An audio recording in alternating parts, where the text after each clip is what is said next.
దేవుని పిల్లలరా, ఒక ఉన్నతమైన సంగతి ఈరోజు మనం బైబిల్లో నుండి నేర్చుకుంటున్నాం. కార్యసిద్ధిలో దాగి ఉన్న దేవుని సంకల్పం అన్నది నేటి కొరకు ఏర్పాటు చేయబడిన అంశము. కార్యసిద్ధిలో దాగి ఉన్న దేవుని సంకల్పము. దేవుని పిల్లలరా, కొంచెం జాగ్రత్తగా ఈరోజు వాక్యం వినండి. భూమి మీద మనిషి తెల్లవారు లేస్తే పనిలో తలమునకలు అయిపోయాడు. ప్రతిరోజు, ప్రతి వారము, ప్రతి గంట మనిషి పనిలో ఉన్నాడు. పని జరిగిస్తూ, కార్యాలు జరిగిస్తూ అతని జీవనాన్ని కొనసాగించే వాళ్ళు ఉన్నారు. లోకంలో ఈ లోకాన్ని అనుభవించడానికి కార్యాలు జరిగించే వాళ్ళు ఉన్నారు. మొత్తం మీద ప్రపంచం అంతా కూడా ఏదో ఒక పనిలో ఉంది, కార్యాలలో ఉన్నారు.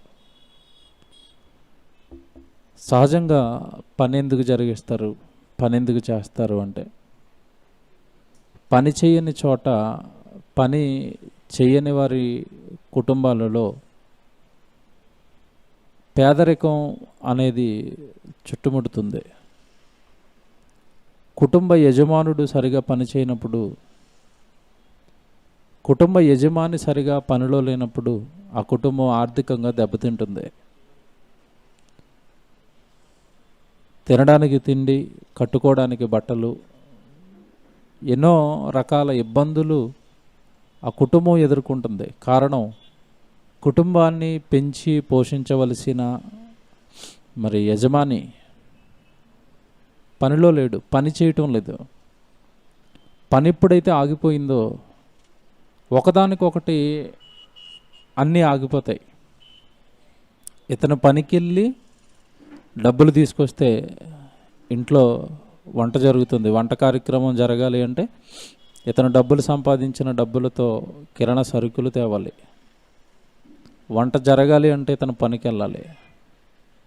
సరైన బట్టలు ఇతను ధరించుకోవాలి అంటే ఇతను పనికి వెళ్ళాలి. వీళ్ళ పిల్లలు స్కూల్కి వెళ్ళి చదువుకోవాలి అంటే ఇతను పనికి వెళ్ళాలి.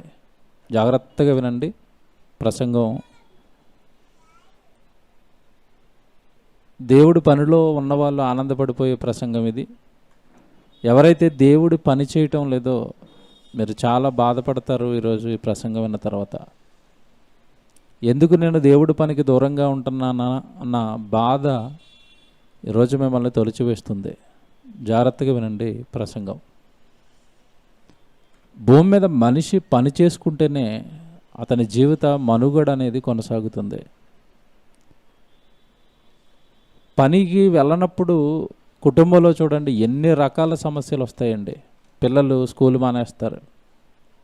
ఏమి అంటే ఫీజు కట్టలేదు. ఫీజు ఎందుకు కట్టలేదు అంటే వాళ్ళ నాన్న పనికి వెళ్ళలేదు, పనికి వెళ్ళి డబ్బులు తేలేదు, ఫీజు కట్టలేదు. ఇక ఇంటి నిండా ఎప్పుడైతే తను పనికి వెళ్ళటం లేదో ఇంటి నిండా సమస్యలే, ఇంటి నిండా ఏదో ఒక వెలితి, ఇంటి నిండా ఏదో ఒక అసంతృప్తి. ఎందుకు అంటే పని జరగటం లేదు. జాగ్రత్తగా వినండి. పని ఆగిపోతే చాలా ఆగిపోతున్నాయి. ఇతను పనికి వెళ్ళకపోవటం వలన చాలా డిస్టర్బెన్స్ కుటుంబానికి వచ్చింది. అలాగే చక్కగా ప్రతిరోజు పనికి వెళ్తున్న వాళ్ళని చూస్తున్నప్పుడు ఆ కుటుంబం కాస్త బాగుంటుంది. తినడానికి తిండి, కట్టుకోవడానికి బట్టలు, అన్ని కార్యక్రమాలు కుటుంబంలో సజావుగా జరుగుతూ ఉంటాయి. ఆ కుటుంబాన్ని చూసి చాలా ఆనందపడతారు. యజమాని మంచోడండి, ఎప్పుడు ఇంట్లో ఖాళీగా ఉండడండి, పని చేసుకుంటాడండి, అందుకే రండి వాళ్ళ కుటుంబం బాగుంటుందండి. ఆవిడ కూడా ఏదో పని చేసుకుంటుందండి. అలాగే పిల్లలు కూడా ఖాళీగా ఉండరండి, ఏదో ఒక పని చేస్తారండి, పని చేసుకుంటున్నారండి. ఈ సౌండే ఒక రకమైన ఆనందాన్ని ఇస్తుంది. పని చేస్తున్నారండి, పని చేయటం వల్ల వాళ్ళు బాగున్నారండి. పని చేయని వాళ్ళ గురించి చూడండి ఆలోచనలు ఎలా ఉంటాయి. ఏ పని రాకుండా తిరుగుతున్నాడు అనుకోండి, వాడి విషయంలో ఆలోచనలు ఎలా ఉంటాయి చెప్పండి. ఏ పని చేయడండి, బద్దకస్తుడండి. అందుకేనండి వాళ్ళ కుటుంబం అలాగా అయిపోతుంది. అందుకేనండి వాళ్ళ వ్యాపారం అలాగే అయిపోతుంది. పని బాగా జరుగుతున్నప్పుడు కుటుంబం బాగుంటుంది. పని బాగా చేసే వర్కర్స్ ఉన్నప్పుడు కంపెనీ బాగుంటుంది. పని బాగా చేసే వర్కర్స్ ఉన్నప్పుడు వ్యాపారం బాగుంటుంది. ఎందుకంటే వ్యాపారం అలా డల్ అయిపోయిందంటే వాళ్ళ కంపెనీ వాళ్ళు సరిగా పని చేయటం లేదండి. ఓనర్ కూడా సరిగా కంపెనీని పట్టించుకోవట్లేదండి. అతను టైంకి రాడండి. అతను రాకపోవటం వల్ల వర్కర్స్ రావట్లేదండి. వర్కర్స్ రాకపోవటం వలన పని అంతా దెబ్బతినేసిందండి. పని దెబ్బతినేస్తే ఆటోమేటిక్గా ఆ వ్యాపారం అనేది మూతపడిపోయింది. అక్కడ ఉన్న అనేక మంది ఉపాధి దెబ్బతిన్నది. మీరు చూడండి, ఎటు తిరిగి కనెక్షన్స్ అన్నీ ఎక్కడ కుదురుతున్నాయంటే పని కరెక్ట్గా జరిగితే జరగవలసినవన్నీ కరెక్ట్గా జరుగుతున్నాయి. పని ఎప్పుడైతే డిస్టర్బెన్స్ అవుతుందో మిగతా అన్నీ ఒకదానికొకటి కొలాప్స్ అయిపోతున్నాయి. పెద్ద పెద్ద కంపెనీలు కుప్పకూలిపోవడానికి కారణం ఇదే. అందులో ఉన్న వర్కర్స్ సరిగా పని చేయకపోవడం వలన. మీరు చూడండి, గవర్నమెంట్ హాస్పిటల్, ప్రైవేట్ హాస్పిటల్ తేడా ఏంటి చెప్పండి? అక్కడ డాక్టర్లు ఉంటారు, ఇక్కడ డాక్టర్లు ఉంటారు. అక్కడ నర్సులు ఉంటారు, ఇక్కడ నర్సులు ఉంటారు. అక్కడ ఎక్విప్మెంట్ ఉంటుంది, ఇక్కడ ఎక్విప్మెంట్ ఉంటుంది. కానీ ఎక్కడ ట్రీట్మెంట్ బాగా జరుగుతుంది? ప్రైవేట్ హాస్పిటల్లో. అక్కడ ఎందుకు జరగటం లేదో చెప్పాలి. అన్నీ ఉన్నాయి, కానీ అక్కడ ఉన్న వాళ్ళు ఏం చేయరు? పని చేయరు. బ్యాంకులో మీరు ఎప్పుడైనా బ్యాంక్ వెళ్ళారా?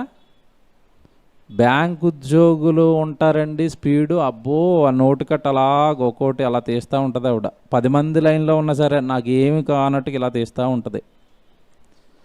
అది మీరు ప్రైవేట్ బ్యాంక్ వెళ్ళండి, హెచ్డిఎఫ్సి కానీ ఐసిఐసిఐ బ్యాంక్ వెళ్ళగానండి, ఆడు కట్ట తీసుకుని రయ్యమని మిషన్లో పెడతాడా, సార్ నెక్స్ట్ అంటాడు. గవర్నమెంట్ బ్యాంక్ వెళ్ళండి, ఒక్కొక్కటి ఆవిడ అలా లెక్క పెడతా ఉంటుంది. మిషన్ పని చేయట్లేదు, ఆగు అంటది. పని ఎప్పుడైతే ఆవిడ స్లోగా చేస్తుందో వెనకాల ఉన్న వాళ్ళు చాలా ఇబ్బంది పడతారు. టైంకి డబ్బులు రాని వాళ్ళు ఉంటారు. ఏమంటే చాలా ప్రాబ్లమ్స్, పని జరగనప్పుడు చాలా ప్రాబ్లమ్స్ ఎదుర్కొంటాం. ఏటీఎం మిషన్లు చూడండి, ఎప్పుడైనా బ్యాంకుల ముందు ఉన్న ఒక్క ఏటీఎం మిషన్ అయినా సరిగా పనిచేస్తుందా? పని చేయదు. ఇక్కడ అవటం లేదని అక్కడ తిరుగుతాడు, అక్కడ అవటం లేదని ఇక్కడ తిరుగుతాడు. పని ఎప్పుడైతే ఆగుతుందో చాలా డిస్టర్బెన్స్ అవుతుంది. జాగ్రత్తగా వినండి. ఇవి మనకి కళ్ళ ముందు ఉన్నవి బాగా అర్థమవుతున్నాయండి. పని చేయనప్పుడు అక్కడ చాలా ప్రాబ్లం వస్తుంది, పని జరగనప్పుడు ప్రాబ్లం ఏర్పడుతుంది అని మీకు అర్థమైపోయింది. మనం ఏది ఆలోచించినా దేనికోసం ఆలోచిస్తాం అంటే దేవుడి కోసం ఆలోచిస్తాం. లోకంలో ఒక పని జరగనప్పుడు ప్రాబ్లం ఏర్పడితే, దేవుడి పని జరగనప్పుడు, దేవుడి పని చేయనప్పుడు ఒక వ్యక్తి కానివ్వండి, ఒక సంఘం కానివ్వండి, ఒక సమూహం కానివ్వండి, పని చేయటం లేదు. దేవుడి పని ఏం జరుగుతుంది? ఎక్కడ డ్యామేజ్ జరుగుతుంది? ఎవరికి డ్యామేజ్ జరుగుతుంది? ఇది మనం ఆలోచించాలి. బ్యాంకులో ఉన్న ఉద్యోగులు సరిగా పని చేయనప్పుడు బ్యాంకు సేవలు అందుకుంటున్న కస్టమర్స్ అందరికీ కూడా ఇబ్బంది పడతారు. హాస్పిటల్లో ఉన్న గవర్నమెంట్ హాస్పిటల్స్ ఉన్న డాక్టర్స్ సరిగా పని చేయనప్పుడు ఆ హాస్పిటల్ని నమ్ముకుని డబ్బులు లేని పేద రోగులు ఇబ్బంది పడతారు. బాగుంది, ప్రతి చోట మీకు అర్థమైపోతుంది. మేము ఒకసారి వైజాగ్ డాడీ పెట్టే సెమినార్కి వెళ్ళడానికి అండి, వైజాగ్ సెమినార్ వెళ్ళడానికి బస్సు మాట్లాడుకున్నాం. చాలామంది గుర్తొస్తుంది ఆ విషాద సంఘటన. విషాదం అని ఎందుకంటున్నాను తెలుసండి? అసలు యాక్చువల్గా ప్రయాణం ఎంతసేపు చెప్పండి? ఇక్కడి నుంచి వైజాగ్కి మహా అయితే 12 గంటలండి. బాగా స్లోగా వెళితే 12 గంటలు వెళ్ళిపోవచ్చు, 40-50లో వెళ్ళినా. వాడు మమ్మల్ని 36 గంటలు నడిపించాడు. ఎక్కడికక్కడ నడవాలన్నీ అందరూ పట్టేసినాయండి. 3 రోజులు బెడ్ల మించి లేవలేదు ఎవరు. వాడు నడిపిన ఆ స్పీడ్కి. అంటే ఒక డ్రైవర్ సరిగా పని చేయకపోవటం వలన ఆ బస్సులో ఉన్న వాళ్ళు అందరం ఇబ్బంది పడ్డాం.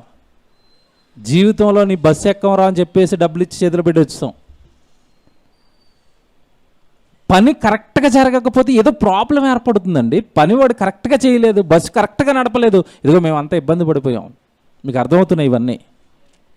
ఇప్పుడు చెప్తాను, జాగ్రత్తగా వినండి. దేవుడు బైబిల్లో నా పని చెయ్యండి అని చెప్పాడా చెప్పలేదా? చెప్పాడా? నా పనిని జరిగించండి, నా పిల్లలారా నా పనిని జరిగించండి అన్నాడు. పనికి సంబంధించిన ఒక 2 రెఫరెన్స్లు మీకు చూపిస్తాను. పిలిపిలికి రాసిన పత్రిక క్రైస్తవులు ఎలా ఉన్నారో సంఘానికి చెప్తున్నాడు. ఫిలిప్పీలో ఉన్న సంఘానికి చెబుతూ ఫిలిప్పీలకు రాసిన పత్రిక 2వ అధ్యాయము 21వ వచనం చూడండి. ఫిలిప్పీలకు రాసిన పత్రిక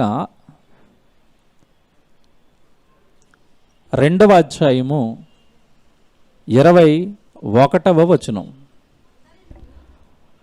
అందరూ తమ సొంత కార్యాలు చూసుకుంటున్నారు, కానీ యేసుక్రీస్తుకు కార్యాలు ఉన్నాయి. జాగ్రత్తగా వినండి. మనమంతా ఎవరిని నమ్మాం? యేసు ప్రభుని నమ్మాం. సొంత కార్యాలు మనం చూసుకుంటున్నాం. జాగ్రత్తగా వినాలి. సొంత కార్యాలు చూసుకుంటున్నాం. మనం సొంత పనుల్లో చాలా అలర్ట్గా ఉంటాం. సొంత పని విషయంలో చాలా జాగ్రత్తగా ఉంటాం. సొంత పని మా ఇంటి పని అండి, లేదంటే నా హాస్పిటల్ పని అండి, నా బ్యాంకు పని అండి, నా పిల్లలకి సంబంధించిన పని అండి, నాకు సంబంధించిన పని అండి, మా కుటుంబంలో ఎవరికో హాస్పిటల్కి సంబంధించిన పని అండి, మా బంధువులకు సంబంధించిన పని అండి, నా స్నేహితులకు సంబంధించిన పని అండి, మా పని అండి. సొంత పనులు ఇవన్నీ సొంత పనులే. ఇప్పుడు జాగ్రత్తగా చదవాలి వాక్యం. అందరూ తమ సొంత కార్యములను చూచుకొనుచున్నారు, కానీ యేసుక్రీస్తుకు కార్యాలున్నాయి. ఆ కార్యాలు ఎవరు చూడటం లేదు. అన్న వచ్చే వారం నుంచి ప్రతి వారం చదువుతున్నారు. ఈ చైర్లన్నీ తీసేసేయండి, వెనకాల చైర్స్ వేయండి అంతే. ఇక్కడ చెల్లెలు కూర్చున్నారు కదా, ఈ చైర్స్ అన్ని తీసేయండి. నెక్స్ట్ వీక్ ప్రసంగం డిస్టర్బెన్స్ అవుతూ ఉంటుంది, మధ్యలో చదువుతూ ఉంటాయి, నా ఆలోచనలు పాడైపోతాయి. చైర్స్ తీసేయండి. కరెక్ట్గా వచ్చిన వాళ్ళు కింద కూర్చుండిపోతారు, చైర్స్ తక్కువ వేస్తే. ఓకేనా? రైట్. జాగ్రత్తగా వినండి. భూమి మీద ఉన్న మనిషి సొంత కార్యాలు, సొంత పనులు ఉన్నాయి. నా పనులు ఉన్నాయి, నా కుటుంబానికి సంబంధించిన పనులు ఉన్నాయి, లేదా నా పర్సనల్స్ పనులు ఉన్నాయి. ఇవన్నీ మనుషులు బాగా చూసుకుంటున్నారు, బాగా చేస్తున్నారు. ఎవరి సొంత పని వాళ్ళు ఆసక్తితో చేసుకుంటారు.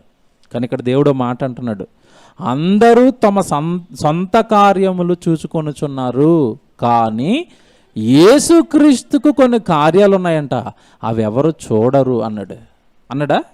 ఇక్కడ జాగ్రత్త చదవండి, మళ్ళీ చదవండి అమ్మా. అందరూ తమ సొంత కార్యములను చూచుకొనుచున్నారు, కానీ యేసుక్రీస్తు కార్యములను చూడరు. సొంత పనులు చూసుకుంటున్నారంట, దేవుడు పని చూడరంట. మీకు మాట్లాడుతాను. సొంత పని విషయంలో ఏదైనా ఇబ్బంది ఏర్పడింది అనుకోండి, ఊరుకుంటామా? బ్యాంకు వాడి దగ్గరికి వెళ్ళి నిలబడి చెక్ ఇచ్చినా సరే డబ్బులు ఇవ్వడం లేట్ చేస్తున్నాడు, ఎంతసేపు వెయిట్ చేస్తారు? ఒక 5 నిమిషాలు 10 నిమిషాలు. ఏమైందండి ఎంతసేపు ఉండాలి అంటారు.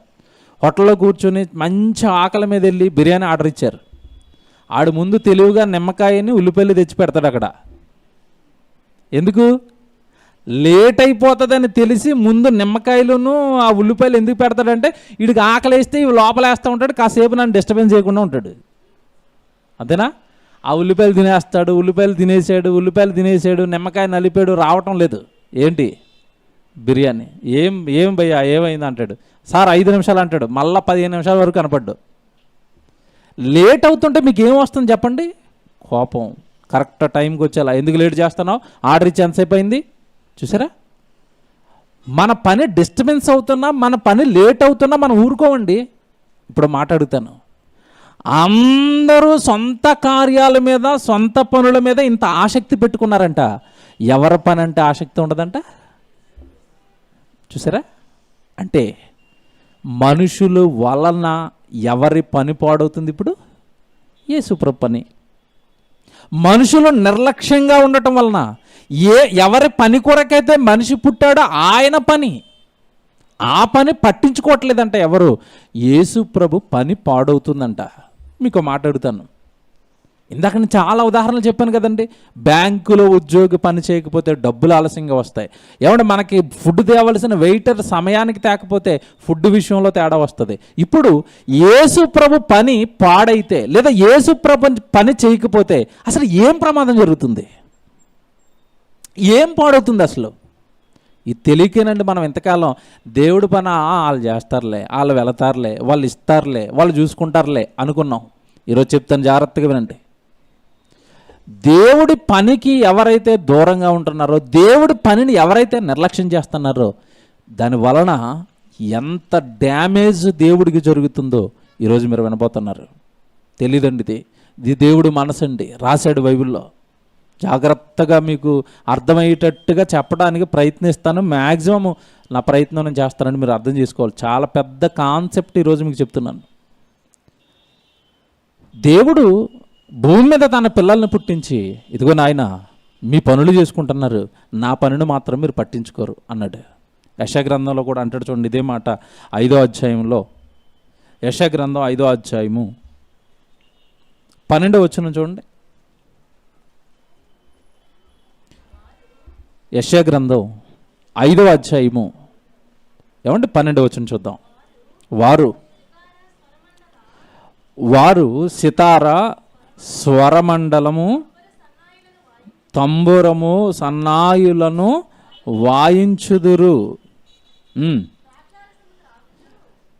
వారు సితార, స్వరమండల, తంబుర, సన్నాయులను వాయించుచు, ద్రాక్షారసము త్రాగుచు విందు చేయుదురు, కానీ యెహోవా పని యోచింపరు.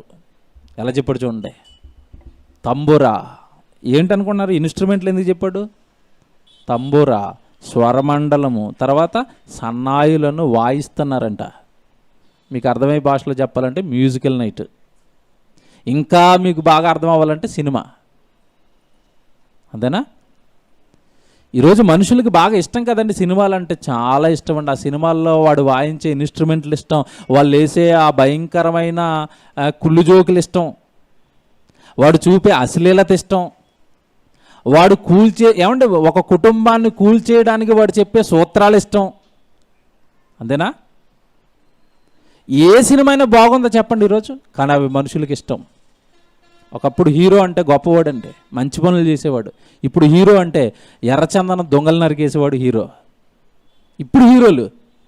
ఒకప్పుడు హీరో అంటే చక్కగా పాపిడి దూకొని, షేవింగ్ చేసుకుని, నీట్గా పర్ఫెక్ట్ ఇన్సెట్ చేసుకుని ఉండేవాడు హీరో. ఇప్పుడు పిచ్చిగడ్డం, ఎంత గడ్డం పెంచుకుని, ఏమండి భయంకరమైన జుట్టు వేసుకుని, చిరిగిపోయిన ప్యాంట్లు వేసుకుని ఈడు హీరో ఇప్పుడు. అంటే మనిషి చెడును ఇష్టపడడానికి, చెడును బాగా ఆకర్షితులయ్యాడు, చెడును బాగా ప్రేమిస్తున్నాడు. ఇక్కడ చూడండి, మనుషులకు ఈ సన్నాయిలు, ఈ సంతోషాలు, ఈ ఆనందాలు, ఈ విందులు ఇవన్నీ చేసుకుంటున్నారంట. కానీ అక్కడ ఒక మాట వేసాడండి, విందులు చేయుదురు కానీ యెహోవా పని, దేవుడి పని ఒకటి ఉందన్న యోచనే లేకుండా పోయిందంట. అసలు ఆలోచనే లేదంట, తలంపే లేదంట. నాకు దేవుడు పని ఒకటి ఉంది, నన్ను దేవుడు పని కోసం పుట్టించాడన్న అసలు ఆలోచనే మనుషుల బుర్రల్లో నుంచి వెళ్ళిపోయిందంట. ఇక్కడ యెహోవా పని అన్నాడు. ఇందా మీరు చదువుకున్న మాటలో యేసుక్రీస్తుల వారి పని. ఒక ఓరల్గా మీకు అర్థం అవ్వాలంటే అసలు దేవుడి పని అన్న కాన్సెప్టే భూమి మీద ఉన్న విశ్వాసుల్లో లేదంటే. క్రైస్తవ బోధకులు ఈరోజు ఏమి నేర్పారు అంటే, మీరు ఆదివారం గుడికి రండి, మీ కష్టాలు ఏమన్నా ఉంటే సన్నిధిలో ప్రార్థన చేసుకోండి, పాస్టర్ గారికి అక్కడ మీ ప్రార్థన వల్ల ఏమైనా అవ్వకపోతే పాస్టర్ గారితో ప్రార్థన చేయించుకోండి, వీలైన కానుక ఇచ్చేసేయండి, సోమవారం నుంచి శనివారం వరకు మరలా మీ పనులు చేసుకోండి, ఆదివారం 1 గంట మళ్ళీ గుడికి వచ్చేయండి. ఇదే కదండి ఇదే భక్తి కదా ఎప్పటి వరకు క్రైస్తవానికి నేర్పింది. ఇది భక్తా? ఇందుకేనా మనం పుట్టింది? మరి ఒకవేళ ఆదివారం 1 గంట సేపు గుడికి వచ్చి సోమవారం నుంచి శనివారం వరకు నీ పనులే చేసుకుంటే, ఇక్కడ దేవుడు అంటున్నమాట, యెహోవా పనిని ఎవరూ ఆలోచించటం లేదు, యేసుక్రీస్తుల వారి కార్యాలు చూడరు అన్నప్పుడు మీకు ఎప్పుడైనా నేను దేవుడి పని ఏం చేస్తానన్న ఆలోచన మీకు వస్తుందా? సోమవారం కానీ, మంగళవారం కానీ, బుధవారం కానీ నేను దేవుడి పని ఏం చేస్తున్నాను? యెహోవా పని యోచింపరు అన్నాడు, యేసుక్రీస్తుల వారి కార్యాలు మీరు చూడరు అన్నాడు. ఆ జాబితాలోకి నేనేమైనా వెళ్ళిపోతున్నానా అన్న భయం, దేవుడు పనిలో నేను ఉండటం లేదన్న భయం మనలో ఎవరికి కలుగుతుంది చెప్పండి? మీకు మాట చెప్తానంటే, అసలు భూమి మీద ఇన్ని కోట్ల మంది ఉంటే, జాగ్రత్తగా వినండి, భూమి మీద ఇన్ని కోట్ల మంది ప్రజలుంటే మిమ్మల్నే దేవుడు వాక్యం చెప్పి క్రీస్తు యొక్క రక్తంతో మీ పాపాలు కడిగి పరిశుద్ధులు చేసి సంఘంలో మిమ్మల్ని ఎందుకు కూర్చోబెట్టాడు తెలుసా? మీ మీద దేవుడికి ఒక కళ ఉంది, మీ మీద దేవుడికి ఒక ఆశ ఉంది. ఆ ఆశ ఏంటంటే మీరు దేవుడి పని చేస్తారన్న ఆశ. అది కూడా చెప్పుకున్నాడు తీతుకు రాసిన పత్రిక. మీరు చూడండి, ఈ బాప్తీసం తీసుకున్న మన గురించి, మన అందరి గురించి ఏమంటే దేవుడు మాట్లాడుతున్న మాట అండి ఇది. 2వ అధ్యాయము, తీతుకు రాసిన పత్రిక 2వ అధ్యాయము 14వ వచనం ఒకసారి మీరు జాగ్రత్తగా చూడండి. తీతుకు రాసిన పత్రిక 2వ అధ్యాయము 14వ వచనం. ఆయన సమస్తమైన దుర్నీతి నుండి మనలను విమోచించాడు. సమస్తమైన దుర్నీతి. ఈరోజు లోకం అంతా ఎందులో ఉంది చెప్పండి? ఎందులో నీతి ఉంది చెప్పండి? ఎందులో న్యాయం ఉంది చెప్పండి? లోకం దగ్గర నీతి, న్యాయం, ధర్మం ఎక్కడ కనబడని ఈ లోకంలో, పాపిష్టి లోకంలో, పాపంతో మగ్గిపోయిన ఈ లోకంలో, నేరాలు, ఘోరాలు, పాపాలతో నిండిపోయిన ఈ లోకంలో నుండి మిమ్మల్ని పట్టుకొచ్చేసాడు దేవుడు, విమోచించాడు, రక్షించాడు. ఎక్కడి నుంచి రక్షించానని చెప్తున్నాడు? సమస్తమైన దుర్నీతి నుండి మనలను విమోచించి సత్క్రియల యందు ఆసక్తి కలిగిన ప్రజలను తన కోసము పవిత్రపరచుకొని తన సొత్తుగా చేసుకొనుటకు తన్ను తానే మన కొరకు ఎందుకు అర్పించుకున్నాడంట? ఎందుకు పవిత్రులుగా మార్చాడంట? సత్క్రియల యందు ఆసక్తి కలిగిన ప్రజలు నా పని చేస్తారు. సత్క్రియలు అనగానే దైవ కార్యాలు, సువార్త కార్యాలు, వాక్యానికి సంబంధించిన పని. ఇది చేస్తామని దుర్నీతి నుండి, ఆ పాపపు లోకంలో నుండి మిమ్మల్ని విమోచించి రక్షించి యేసుక్రీస్తుల వారి పరిశుద్ధమైన రక్తంతో మిమ్మల్ని కడిగి పవిత్రపరిచింది. పవిత్రపరచబడిన మీరు దేవుడి కోసం బ్రతుకుతారని. బాగుంది. ఇక్కడ వరకు ఇది అంతా మనసులో పెట్టుకోండి. అంటే ఓవరాల్గా దేవుడు మనకి ఏం చెప్పుకుంటూ వస్తున్నాడు అంటే, దేవుడు పని చేయాలి, మీరు దేవుడు పని చేయాలి. దేవుడు పనిని పక్కన పెట్టేశారు. అసలు మిమ్మల్ని బాప్తిసం వరకు దేవుడు పట్టుకొచ్చిందే దేవుడి పని చేస్తారని, కానీ మీరు దాన్ని త్రోసేశారు అని చెప్పుకుంటూ వచ్చాడు. ఇవన్నీ మనసులో పెట్టుకోండి. అంటే బాప్తిసం పొందిన నాకు పని ఉంది, బాప్తిసం ద్వారా మీ పాపాలు కడుక్కున్న ఇక్కడ కూర్చొని మీ అందరికీ పని ఉంది. ఎంతమంది అయితే దేవుడిని విశ్వసించి దేవుడి దగ్గరికి వచ్చి బాప్తిస్మాలు తీసుకున్నారో వాళ్ళందరికీ దేవుడి పని ఉంది. ఇది మనసులో పెట్టుకోండి. ఇది మన పని. మన పనిని మనం మానేసాం. ఇప్పుడు దేవుడి దగ్గరికి వస్తాను. దేవుడు పని చేస్తున్నాడా? దేవుడు పని చేస్తున్నాడా? చేస్తున్నాడు. ఎలా చేస్తున్నాడు? అప్పుడప్పుడు చేస్తున్నాడా? కంటిన్యూగా చేస్తున్నాడా? దేవుడు కంటిన్యూగా పని చేస్తున్నాడు. ఎలా చెప్తారండి అంటారా? పోయిన సంవత్సరం వర్షాలు వచ్చాయా?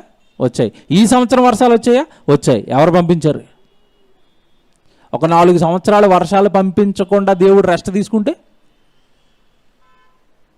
రాయలసీమ ఎండినట్టు మొత్తం భారతదేశం అంతా ఎండిపోద్ది. అంతేనా? అనంతపురం, కడప జిల్లాల్లో వర్షపాతం చాలా తక్కువ, పడదు అక్కడ వాన సరిగా. కర్ణాటకలో చాలా ప్రాంతం బీడు భూములు అండి, అసలు వాటరే ఉండదు. 4 సంవత్సరాలు 3 సంవత్సరాలు దేవుడు పని మానుకుంటే వర్షం పంపించే పని మనం ఏమైపోవాలి చెప్పండి? అంటే దేవుడు పని విషయంలో రెస్ట్ తీసుకోడు. ఒకసారి నేను ఇది చేస్తాను తన పిల్లలమైన మన కోసం అని ఏ మాట అయితే ఇచ్చాడో కొన్ని కోట్ల సంవత్సరాలుగా పని దేవుడు జరిగిస్తూనే ఉన్నాడు.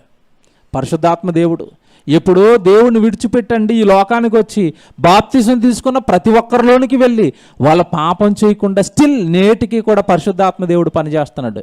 యేసుక్రీస్తుల వారా ముల్లోకాల మీద అధికారై ముల్లోకాలను పరిపాలిస్తూ ప్రతి లోకాన్ని జాగ్రత్తగా మెయింటైన్ చేస్తూ ఏమండి నడిపిస్తున్నాడు. సృష్టికర్త సృష్టిని నడిపిస్తున్నాడు, మానవులు నడిపిస్తున్నాడు, మానవులకు సంబంధించిన తిండి గురించి చూస్తున్నాడు, విశ్వచక్రాన్ని నడిపిస్తున్నాడు. దేవుడు ఇంత పని క్రమంగా పద్ధతిగా జరిగిస్తూ మానవుల్ని కాపాడుతున్నాడు.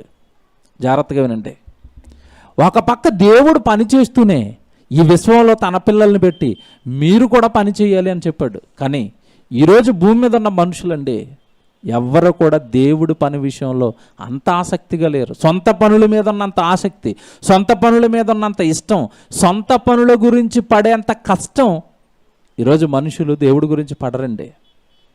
అసలు దేవుడి పేరట కష్టాన్నే ఈరోజున్న మనుషులు ఒప్పుకోవటం లేదు. దేవుడు అనగానే సుఖాలు ఇవ్వాలి, దేవుడు అనగానే ఆనందాలు ఇవ్వాలి. తన కోసం అయితే ఎంతైనా కష్టపడతాడు, తన కుటుంబం కోసం అయితే ఎంతైనా కష్టపడతాడు, తన కోసం ఎంతైనా ఖర్చు పెట్టుకుంటాడు, తన కుటుంబం కోసం ఎంతైనా ఖర్చు పెడతాడు.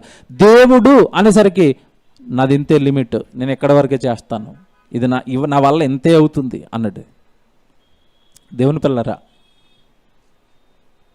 70 ఏళ్ళ వృద్ధాప్యం అండి. తండ్రి గారి ప్రసంగం ఈరోజు మీరు విన్నారు లేదా?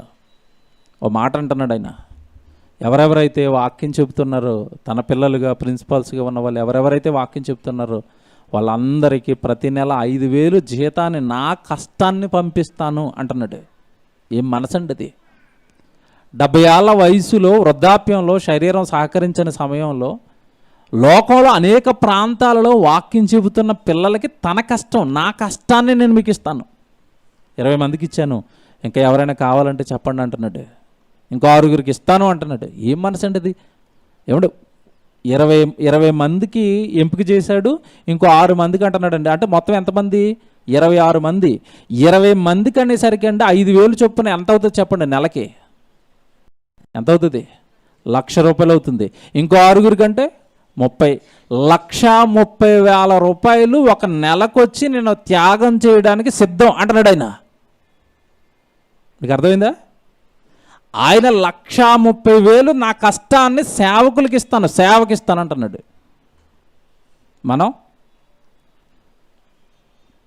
మనం ఏమిస్తున్నాం? మనం ఏమి ఆలోచిస్తున్నాం? ఆయన ఇస్తున్నది ఎందుకు చెప్తున్నాడు? ఎవరైతే బాగా వాక్యం చెప్తారో వాళ్ళకి ఇస్తాను, అంటే దేవుడు పని చేస్తున్న వాళ్ళకి నాకు కష్టం ఇస్తాను అంటున్నాడు. అంటే ఆయనకి పని మీద ఎంత ఆసక్తి, పని జరిగించే వాళ్ళ మీద ఎంత ప్రేమ. ఎందుకండి ఇంత ప్రేమిస్తున్నారు వాక్యం చెప్పే వాళ్ళని ఆయన? ఏం జరుగుతుంది పని జరిగిస్తే? పని వాక్యం చెప్పుకుంటూ వాక్య కార్యాలు జరిగితే అసలు ఏం జరుగుతుందంటే దీని వెనకాల ఉన్న సీక్రెట్ మీకు ఈరోజు అర్థం అవ్వాలి.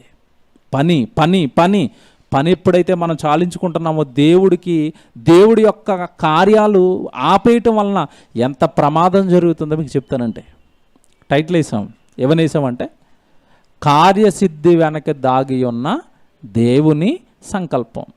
అసలు దేవుడి సంకల్పం ఏంటి? ముందుగా అది కార్యసిద్ధిలో ఎలాగుంది, కార్యాలతో అది ఎలా నెరవేరుతుందో చెప్తాను. అసలు ముందుగా మీ అందరికీ అసలు దేవుడి యొక్క సంకల్పం ఏంటో తెలియాలా?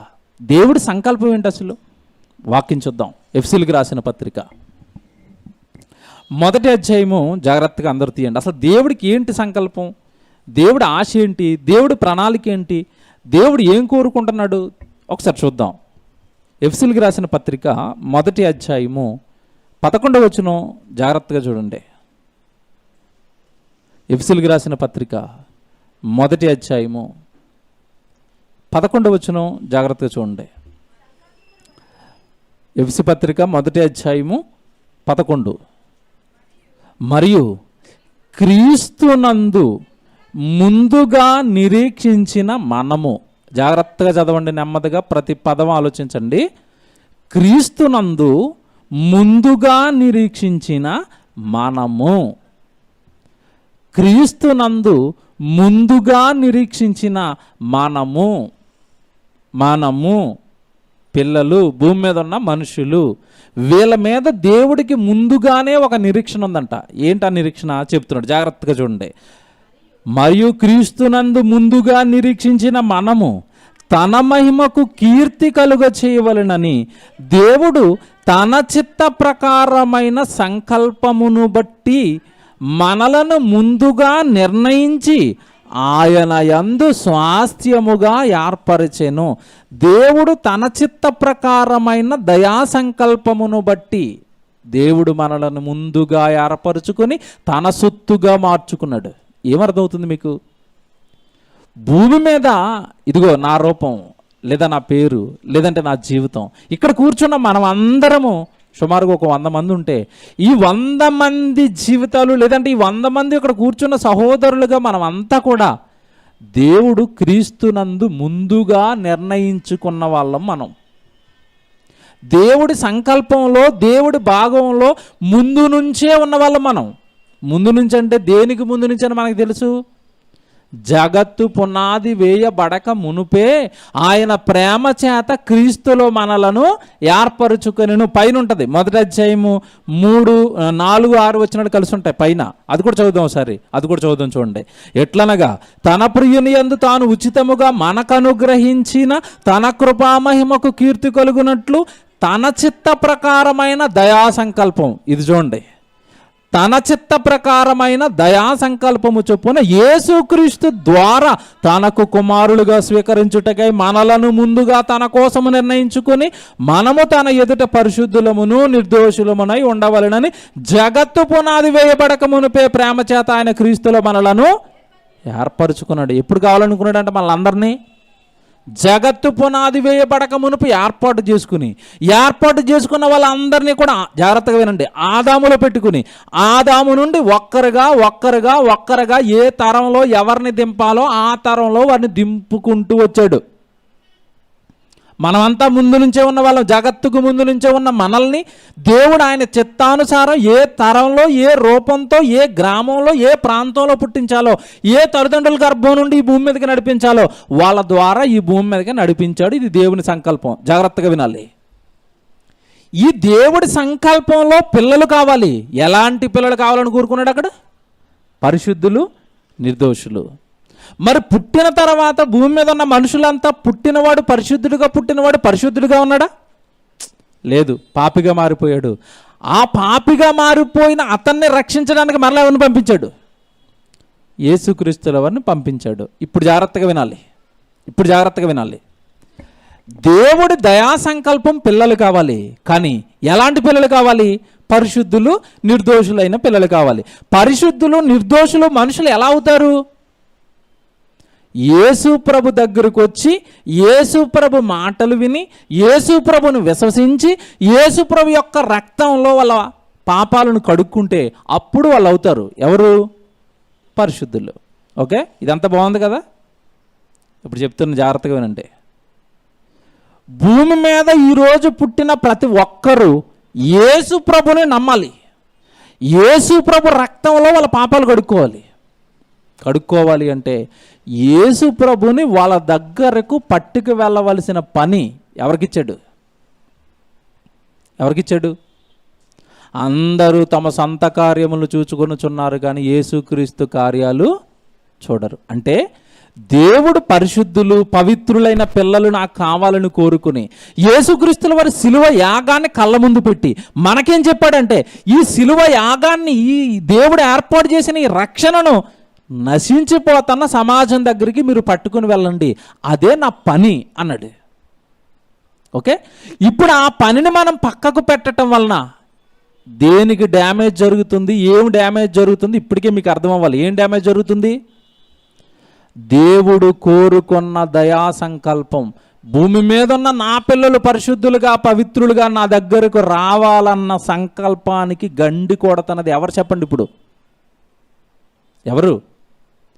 దేవుడు పని ఎవరైతే చేయటం లేదో, దేవుడు పని ఎవరైతే పక్కకు పెట్టేశారో వాళ్ళ పని ద్వారా దేవుడిలోనికి రావలసిన అనేక మంది పనిని ఆపేయటం వలనో, పనిని చేయకపోవటం వలనో, అసలు పని ఉందన్న సంగతే తెలుసుకుని ఆ పనిని ఎత్తుకోకపోవటం వలనో మీ వలన రక్షణలోనికి రావలసిన అనేక ఆత్మలు, దేవుడి దయా సంకల్పంలో ఉన్న అనేక మంది పిల్లలు మనం పని చేయకపోవటం వలన వాళ్ళు దేవుళ్ళలోనికి రావటం లేదు.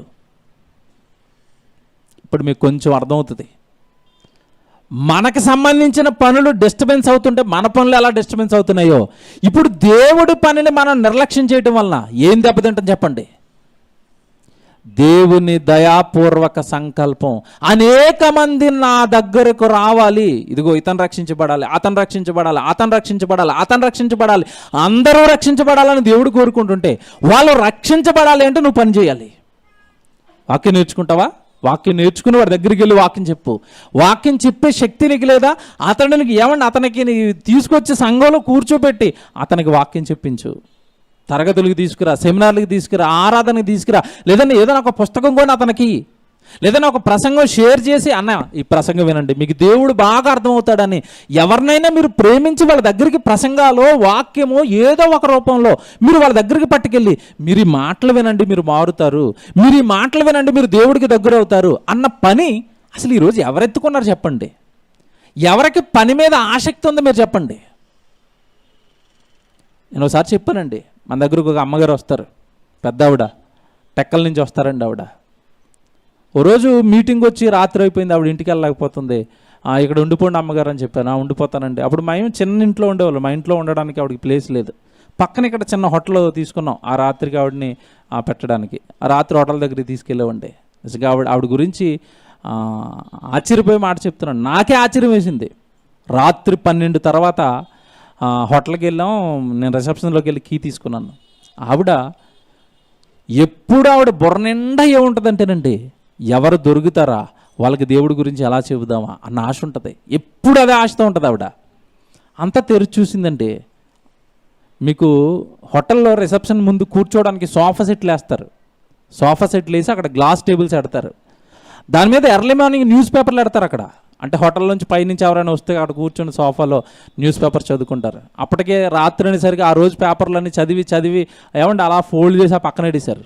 ఆవిడ ఏం చేసింది తెలుసండి, ఆ పేపర్లన్నీ తీసేసింది. ఆ రిసెప్షన్లో వాడికి ఇచ్చేసింది. ఏమంటే డేట్ అయిపోయింది కదా, ఇవి తీసేయండి అని ఇచ్చేసింది. సుమారు 4-5 రకాల కరపత్రికలు అండి. మనిషి నీవెవరు, మనిషికి మరణం తర్వాత ఏం జరుగుతుంది, ఇలాంటి 4 కరపత్రాలు ఒకదాని పక్కన ఒకటి పెట్టి ఈ పేపర్లు పెట్టడానికి బరువైన ఒక రాళ్ళు పెడతారు. ఆ 4 దాని మీద పెట్టిందండి. పైకి వెళ్ళిపోతూ అంటుంది, తెల్లవారు ఫస్ట్ ఎవడొస్తాడో పేపర్ చదవడానికి ఆయన దేవుడి మాటలు వింటాడండి. వాడు దేవుడి మాటలు చదువుతాడండి. కాస్త దేవుడి గురించి ఆలోచిస్తాడు ఈ కరపత్రిక చదవటం వల్ల అంటుంది. చూసారా? అంటే ఆశ ఏముందో లోపల, ఎలాగైనా ఏదో ఒక రూపంలో ఎవరో ఒకరికి నేనేమందించాలి, దేవుని మాట. అది పని కదా. బ్యాగ్ నిండా ఏమంటే ఆవిడ బ్యాగ్ నిండా ఎప్పుడు ఇన్ని కరపత్రాలు ఉంటాయి.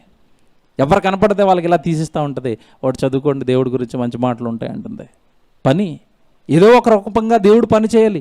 నేను ఏదో ఒక రూపంగా దేవుడు పని చేస్తూ ఉంటే ఎవరో ఒకరికి దేవుడు వాక్యం వింటే వాళ్ళు మారతారేమో, దేవుడి దగ్గరికి వెళతారేమో. దేవుని దయాపూర్వక సంకల్పం, నా పిల్లలు నా దగ్గరికి రావాలన్న సంకల్పం నెరవేరడానికి నేనేమైనా చిన్న పాత్రగా వాడబడతానేమో. ఎంత ఆశ చూసారా? అంటే మనం జరిగిస్తున్న దేవుడి పని వెనక ఏమి దాగుందంటే దేవుడి పిల్లల రక్షణ ఉంది. దేవుడి పిల్లలు దేవుడి దగ్గరికి వచ్చే అవకాశం ఉంది. ఇదంతా బైబిల్లో ఉందా? ఉంది. మంచి మాట చూపిస్తాను, మీరు చూడండి. ఫిలిప్పీయులకు రాసిన పత్రిక 2వ అధ్యాయము 13వ వచనం జాగ్రత్తగా చదవండి. ఫిలిప్పీయులకు రాసిన పత్రిక 2వ అధ్యాయము ఏమండి 13వ వచనం.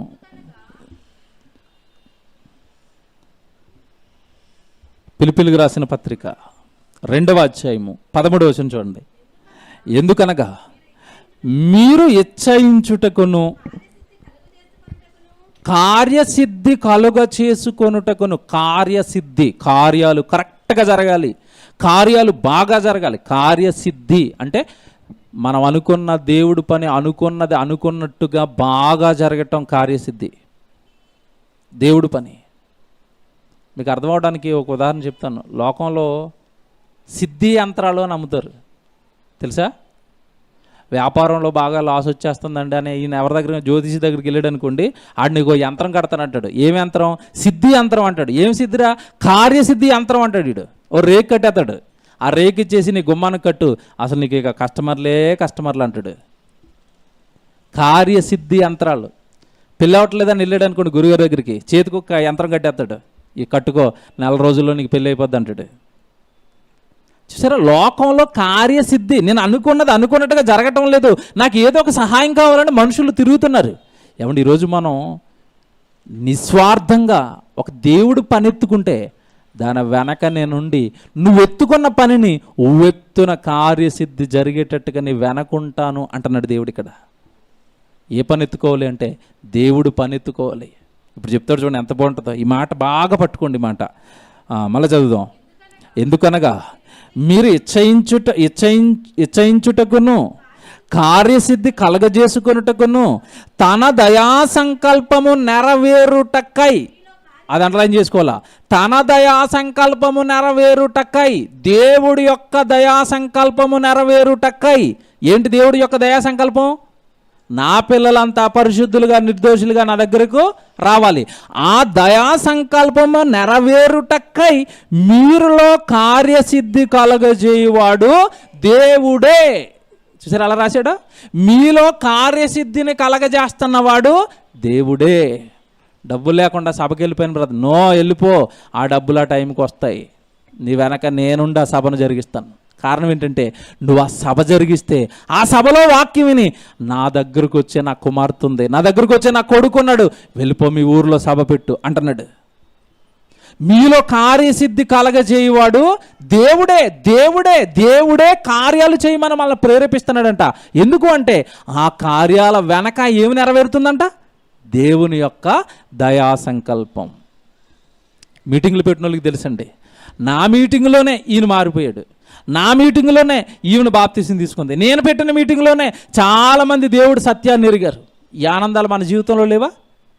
ఈ సంతోషాలు, మీటింగ్స్, దేవుడి కార్యాలు జరిగిన మీరు పొందుకోలేదా? ఏమండి ఏ కార్యాలు చేయని వాళ్ళండి బాధపడిపోతారండి. మీరు అనాది సంకల్పం కొన్ని కోట్ల సంవత్సరాల క్రితం నుండి నెరవేరాలనుకున్న దేవుని యొక్క దయా సంకల్పము మీ మీద కూడా ఉంది. మీరు పని చేయకపోవడం వలన మీ వలన దేవునికి నెరవేరవలసిన దయా సంకల్పం ఆగిపోయింది. మీకు పనిచి లోకానికి పంపించి మీరు పని చేస్తే మీ వలన ఎవరో రక్షణలోనికి రావాలి అని చాలామందిని దేవుడు నిర్ణయించుకున్నాడు. మీరు కార్యసిద్ధి, మీరు పనిని జరిగించకపోవటం వలన వాళ్ళ రక్షణ అనేది ఎప్పటికీ పెండింగ్లో ఉండిపోయింది. వాళ్ళ దేవుడి దగ్గరికి రావటం లేదు. కారణం మీరు పని చేయటం లేదు. మీకు ఒక బెస్ట్ ఎగ్జాంపుల్ చెప్తాను చూడండి. బెస్ట్ ఎగ్జాంపుల్ చెప్తాను ఒకటి. ప్రభంజన పడిపోయాడు, మీ అందరికి తెలుసు కదండి. పట్టణ చెరువు జాన్ కొడుకు పడిపోయిన తర్వాత అందరం ప్రార్థించేవాడు, బాగయ్యాడు. బాగైన తర్వాత వాళ్ళ నాన్నకు ఒక మంచి ఆలోచన వచ్చింది. కృతజ్ఞత కూడికి పెట్టాలన్న మా దేవుడి కుటుంబం పట్ల ఇంత మేలు జరిగించినప్పుడు నేను దేవుడికి ఏదో ఒకటి చేయాలి, కొంచెం గ్రాండ్గా ఆ దేవుడికి కృతజ్ఞత కూడికి పెట్టాలి అన్నాడు. అలాగే పెడదాం కార్యం. చూడండి, ఆయన మధ్యలో పుట్టింది ఆ కార్యం. స్టాలిన్ నగర్లో గ్రౌండ్ తీసుకున్నాం, చక్కగా ఏమండి పాంప్లెట్ వేసాం, అందరినీ పిలిచాం. ఆ రోజు చాలామంది వచ్చారండి, అనిజనులు వచ్చి వాక్యం విన్నారు, చాలామంది వాక్యం విన్నారు. దేవుడి గురించి చాలా గొప్పగా చెప్పాను. ఆ రోజు దేవుడు ఎంత ఉన్నతంగా మనిషిని కాపాడుతాడో చెప్పాను. ఆ రోజు ఆ ప్రసంగానికి ఒక కుటుంబం మన దగ్గరికి వచ్చింది. ఆ కుటుంబం స్టిల్ ఆ రోజు ప్రసంగం విని ఇప్పటి వరకు నుండి మన చర్చికి వచ్చేస్తున్నారు వాళ్ళు. అంటే ఆ కార్యం ఆ రోజు జరిగిన ఆ సభ వలన ఒక కుటుంబం దేవుళ్ళలోనికి వచ్చింది. అలా అసలు ఆ కార్యం పెట్టాలన్న ఆలోచనే వాళ్ళకి లేకపోతే ఈ కుటుంబం దేవుళ్ళలోనికి వస్తుందా? రాదు. అంటే వీళ్ళు దేవుళ్ళలోనికి రావాలి అంటే, ఈ కుటుంబం వాక్యం వినాలంటే ఆ కుటుంబాన్ని ప్రేరేపించి సభ పెట్టించాడు. వాళ్ళ ద్వారా వీళ్ళు దేవుళ్ళకి వచ్చాడు. అంటే కార్యసిద్ధి, మనం జరిగిస్తున్న కార్యాల వెనక ఏమి నెరవేరుతుంది చెప్పండి? ఇప్పుడు దేవుని యొక్క దయా సంకల్పం. నా పిల్లలు నా దగ్గరికి రావాలన్న సంకల్పం మీరు పని చేస్తుంటే జరుగుతుంది. పిల్లలు షార్ట్ మెసేజ్ చేస్తున్నారండి. మన చర్చిలో ఉన్న యూత్ పిల్లలు షార్ట్ మెసేజ్ చేస్తారు. ప్రతిరోజు నేను పంపిస్తాను, మ్యాక్సిమం నా కాంటాక్ట్ లిస్ట్లో ఉన్న వాళ్ళందరికీ పంపిస్తానండి. వాళ్ళు రాత్రింపగళ్ళు కష్టపడి షార్ట్ మెసేజ్ చేస్తున్నారు. ఒక 1 minute ఒక మెసేజ్, షార్ట్ మెసేజ్ మీ దగ్గరికి రావాలంటే వాళ్ళు మొత్తం 1.5 మెసేజ్ చూడాలి. అందులో ఏ బిట్లు బాగున్నాయో కట్ చేసుకోవాలి, వాటిని అతకాలి. సుమారు 5-6 గంటలండి ఫోన్ ముందు కానీ సిస్టమ్ ముందు కానీ 1 నిమిషం వీడియో తీసుకురావడానికి వాళ్ళు కష్టపడతారు. ఆ కింద మళ్ళీ ఒక మ్యూజిక్ ఎతకాలి, దాన్ని అతకాలి, 2 కలిపి రెండరింగ్ పెట్టాలి, అప్పుడు కానీ బయటికి రాదు అది. మీరేమో 1 నిమిషంలో బాగానే ఉందండి చూసి పక్కనెడతారు ఫోన్ కింద. దానికోసం ఒక తమ్ముడు ఒక చెల్లు 5-6 గంటలు కష్టపడ్డారు వాళ్ళు నిద్ర మానేసి. చక్కగా చేస్తున్నారు వాళ్ళు. మేము షేర్ చేస్తున్నప్పుడు అండి అనేక మంది, ఇప్పుడు ఎందుకంటే లాంగ్ మెసేజ్లు వినడానికి మనసులు లేవు, ఇప్పుడు అంత షార్ట్ కదండి, టైం లేదు ఎవరికి, బిజీ బాగా అందరూ. ఈ షార్ట్ మెసేజ్ చూస్తున్నారు. చూసి అనేక మంది బలపడి వాళ్ళు రిప్లై ఇస్తున్నారు. ఈ మెసేజ్ బాగా చెప్పారండి, నన్ను బలపరిచింది, నన్ను మార్చింది, నన్ను దేవుళ్ళో నిలబెట్టింది. నిజంగా ఆ పనిని జరిగిస్తాను ఆ పిల్లలకండి. ఇవన్నీ నేను పంపిస్తాను తర్వాత. ఇదిగో మీరు చేసిన మెసేజ్కి ఇలా వచ్చింది రిప్లై, మీరు బాగా పని చేయాలి. వాళ్ళకి కొంచెం ఆసక్తి వస్తుంది అన్నట్టుగా ఎవరే రిప్లై ఇచ్చినా వాళ్ళకి పంపిస్తాను. అంటే వాళ్ళు జరిగిస్తున్న పని వలన ఎక్కడెక్కడో సోషల్ మీడియాలోకి వెళ్ళిపోయండి, ఫేస్బుక్లోకి, యూట్యూబ్లోకి ఎవరెవరో దేవుళ్ళో బలపడుతున్నారంటే. మన్యం జిల్లా సీతంపేట అని ఆంధ్రాలో ఒక ఏజెన్సీ ప్రాంతం ఉంటుంది. అసలు అక్కడ నెట్ రావడమే చాలా కష్టం అంటండి ఆ తమ్ముడికి. అనిజనులు వాళ్ళ కుటుంబాలన్నీ కూడా ఈ తమ్ముడికి ఎలాగో కాస్త యేసుక్రీస్తు పరిచయం అయ్యాడు. ఓ రోజు మన ప్రసంగం విన్నాడు. అక్కడి నుంచి కంటిన్యూగా సుమారు సంవత్సరం నుంచి అంటే కంటిన్యూగా మన ఇప్పుడు ప్రసంగం వింటూ ఉంటాడు. ఆదివారం వచ్చే ప్రసంగాలు వింటున్నాడు. ప్రతి ప్రసంగం వింటున్నానన్నా అని మన ప్రసంగాలు వినండి. చిన్న చిన్న పాంప్లెట్లు రాసి, నేను చెప్పిన ప్రతి మాట పాంప్లెట్ కింద రాసి మళ్ళీ విడిచిపెడుతున్నాడు. చూసారా, పని ఏదో ఒక పని చేస్తే అది ఎవరికి వెళుతుందో, ఎవరు మారతారో చూసారా. ఇలా పని చేయటం వలన, ఈ కార్యసిద్ధి వలన దేవుని యొక్క దయా సంకల్పం నెరవేరుతుంది. మీరు ఏ పని చేయటం లేదా, మీ వలన జరగవలసిన దేవుని దయా సంకల్పం, మీ వలన దేవుని ఆత్మలు, మీ వలన రక్షణలోనికి ఇది రావలసిన దేవుని ఎన్నో ఆత్మలు అవి ఘోషలోనికి వెళ్ళిపోతాయి, నరకానికి వెళ్ళిపోతాయి. మర్చిపోకండి. మనం సైలెంట్గా ఉండటం వలన ఇంత ప్రమాదం జరుగుతుంది. గవర్నమెంట్లో ఏమంటే మీకు ఇందా చెప్పాను ఉదాహరణ, ఇప్పుడు మీకు అర్థమవుతాయి అవన్నీ. గవర్నమెంట్ డాక్టరు సర్జరీలు చేయాలి, కానీ వాడు హాస్పిటల్కి రావటం లేదు, ఆపరేషన్ సరిగా చేయటం లేదు. ఆపరేషన్ అవసరత ఉన్న పసిపిల్లలు చచ్చిపోతారండి. ప్రాక్టికల్గా మేము అనుభవించాం. మా బాబు ఉంటాడు సన్నీ, వాడు భర్త భయంకరమైన వ్యాధితో పుట్టాడండి. వాడు అవయవాలు ఎక్కడున్న అవయవాలు అక్కడ లేవాడు పుట్టే సమయానికి. స్టిల్ ఇప్పటికీ కూడా గుండె మనకి ఏమంటే ఇక్కడ ఎడం వైపున ఉంటుంది, వాడికి ఏమో కుడి వైపున ఉంటుంది. ఇక్కడ ఉండవలసిన పేగులు పైకి వచ్చాయి, ఊపిరితిత్తుల ప్లేస్లో ఊపిరితిత్తులు లేవు. అంతా లోపల ఉన్న అవయవాలన్నీ కూడా ఏమంటే ఎక్కడ ఉండవలసిన అవయవాలు అక్కడ లేవు. ఇంకా చనిపోతాడండి అని చెప్పారు. చివరి ప్రయత్నం మీరు చేసుకోండి అని వదిలేశాడు డాక్టరు. మామూలుగా లోకల్గా మా ఊరు దగ్గర ఉండే డాక్టరు, కష్టపడి అబ్బాయి అని చెప్పారు, ప్రయత్నం చేయండి, 90% ఛాన్స్ లేదు, ఒక 10% ఎక్కడో దేవుడు కరుణిస్తే అని చెప్పారు. ప్రయత్నం చేసాం. అప్పట్లో ఇంత పెద్ద పెద్ద ఆపరేషన్లకి మా దగ్గర డబ్బులు లేక గవర్నమెంట్ హాస్పిటల్కి తీసుకెళ్ళామండి. మా డిస్టిక్ మొత్తానికి కాకినాడలో ఏరియా హాస్పిటల్లో ఒకడే డాక్టర్ ఉన్నాడు ఈ ఆపరేషన్ చేయడానికి. ఎవరు పడితే వాళ్ళు, ఈ చిన్నపిల్లలు మరీ 6 నెలల పిల్లలకి 5 నెలల పిల్లలకి ఎవరు పడితే వాళ్ళు చేయకూడదు. సీనియర్ డాక్టర్ ఒకడే ఉంటాడు గవర్నమెంట్లో, ఒక్కడున్నాడు. వెళ్ళి కేసు అడ్మిట్ చేసిన వెంటనే వాడు మాకేం చెప్పాడంటే, నాకు ప్రైవేట్ హాస్పిటల్ ఉంది, మీరు అక్కడికి వచ్చేయండి, కొన్ని డబ్బులు కట్టండి, అక్కడ చేస్తాను అన్నాడు. చాలా పేదరికంలో ఉన్నాం. అప్పటికే మేము చాలా హాస్పిటల్ తిప్పి డబ్బులు ఖర్చు పెట్టేసాం. మా వల్ల అవదండి, మేము పేదవాళ్ళమి, అక్కడికి వచ్చి డబ్బులు పెట్టి మేము చేయించుకోలేమంటే వాడు ఎంత కర్కశుడు చెప్తున్నానండి. సరే నేను చేస్తాలే, ఉండండి, మీ లైన్ వస్తుంది, మీ లైన్ వచ్చినప్పుడు మీ వాడికి ఆపరేషన్ చేస్తాను అన్నాడు. అప్పటికే చాలామంది పసిపిల్లలు అండి అదే వ్యాధితో అక్కడ ఉన్నారు. మా లైన్ కోసం మేము ఎదురు చూస్తున్నాం. ఒకరి తర్వాత ఒక రోజుకు 4, 3, 5 చేసేవారండి. వాడు ఒక్కడే చేయాలి. ప్రతిసారి లైన్లో వీడి నెంబర్ వస్తుంది. నెంబర్ వచ్చిన వెంటనే ఏదో ఒక అబద్ధం చెప్పండి, మళ్ళీ వీడిని వెనక్కి పంపించేస్తున్నాడు. వెయిట్ లేదంటాడు ఒకసారి ఏమో ఊపిరి సరిగా తీసుకోవట్లేదు, తర్వాత చేస్తానంటాడు. అలా రోజులు జరుపుకుంటా వెళ్తున్నాడు. వాడి ప్లాన్ ఏంటంటే, మేము బయటికి తీసుకురాలేదు కనుక, వాడికి డబ్బులు ఇవ్వలేదు కనుక ఇలా చేస్తున్నాడు మాకు అర్థమైపోయింది. పక్కన ఉన్న జూనియర్ డాక్టర్ చెప్తున్నాడు, పక్కన ఉన్న నర్సు కూడా చెప్తుంది, ఎందుకంటే ఆయనతో మీకు గొడవ, డబ్బులు ఇచ్చేయండి అంటే ఎక్కడ ఇస్తాం, 60,000 70,000 కట్టమంటున్నాడు. అప్పట్లో 2007 2008 కంటే ఏమంటే 1,00,000 2 లక్షలతో సమానం ఇప్పుడు డబ్బులు. మా దగ్గర అంత డబ్బులు లేవండి, చెయ్యొచ్చు కదా మాకంటే. లేదండి, అలా పక్కన ఉండండి మీరు.